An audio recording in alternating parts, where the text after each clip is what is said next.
ilikuwa nimepanda gari, nimepeleka nimefikishwa huko Manyanja, karudishwa asubuhi kitu saa 10. Sasa mimi nikashindwa kwa na wase wanafanya nini. Wakaniambia usijali, gari ni mbao, usishuke, gari ni mbao. Si unajua Manganya ya Kayole ile time ilikuwa Manganya, acha saa hii, ile time ilikuwa Manganya. Yani gari ni kusema, alafu ilikuwa na wale bad boys. Hakuna kubembelezana, unadanganywa unaambiwa gari ni mbao kumbe ni 70. Sasa mimi nimepelekwa mpaka ikafika kitu 6. Anashinda hawa jamaa, alafu ananiambia nisishuke. Kaa hapo tunaenda sahi, gari imejaa. Tumeenda tumefika huko Doni. Wakaniambia aje, oya leta pesa yako. Mimi nimetoa mbao yangu, shika. Hii ni nini? Mzae ni nini unatoa? Namwambia mzae, si uliniambia ni mbao. Mbao? Gari, wewe acha ujinga. Gari ni 70, uache upumbavu. Sasa mimi nikamwambia, oya, tumenishinda mkinipeleka juu na chini. Nikamwambia nataka kushuka, mkakataa. Mkaniambia tena mtanibeba na mbao. Na mmenikalisha hapo kuanzia saa 11. Kuanzia saa 10 hadi saa 6. Wakaniambia, wewe mzae, hatutaka kujua ulikaa hukukaa, sisi tunataka 7. Mazee. Yaani hiyo time haukuwa na say.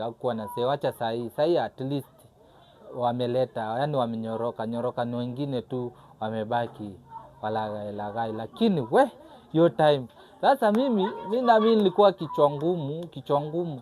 Mwambia mimi juu kama mtaki nishukisheni hapa. Wakaniambia aje, wewe mzae acha kucheza na sisi, tutakugonga juu nini. Kawaambia simunigonge. Wewe mnajua mimi najuana na watu. Kwanza mwenye hii gari najuana na yeye. Alafu nikamtajia mtu mmoja. Akaniambia, wewe kwani hata kama unajuana naye sisi tunataka kutambua. Kamwambia wewe kama mtaka kutambua, mimi nitapiga simu hapa uone venye utafanya. Kwanza hata hii kazi hautafanya leo. Akaniambia wewe usituletee kichwa yako sasa, si unajua venye nguruma kubishana. Usituletee nini. Gari inaendelea kusonga mpaka tukafika Tao. Mimi nikamwambia huyo mwingine sasa mwenye aliniambia nipande. Mimi nikamwambia huyo mjamaa ndo aliniambia nipande na 20 bob. Mjamaa kaanza kunibembeleza, utoe tu basi 40, ikuwe 40. Mimi nikaona sasa badala tubishane sana, acha nimpe hiyo mbao tumalizane. Lakini hiyo siku niliharibia mood. Yaani ushaamka tu hivi mtu anakuharibia mood. Yaani hadi umesikia umeboeka yako yote. Yaani mtu anakudanganya, amekuchelewesha. Mazee. Yaani nilikuwa nimesikia imenifika hapa. Lakini tu nivenya kuwa na adaweza, alafu sikuwa nataka na vita, kwa sababu pia kama ningeanza mambo na vita ama nini pia ninge lost more, unaona. Badala nitoe hiyo 70 na za lost ile pesa nilikuwa nimebeba simu juu hao walikuwa bado niwezi, unaona.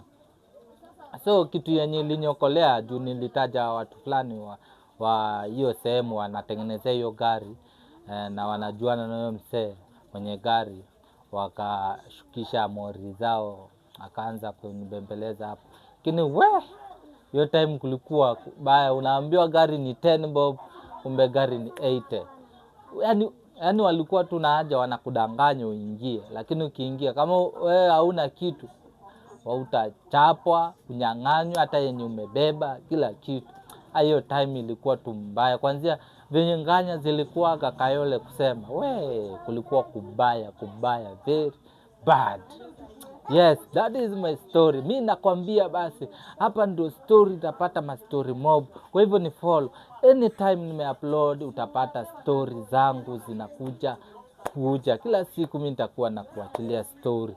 Daily zinafuatana hivi kama maji. Kwa hivyo ni follow. Pia kwa YouTube enda utafute The Real Story. Ukisha tafuta hivyo The Real Story 254 utapata. The Real Story 254 utapata mastori zangu. Alafu basi utasikiza zenye zitakubamba, uangalie zenye zitakubamba. Pia wewe utajua venye utafanya.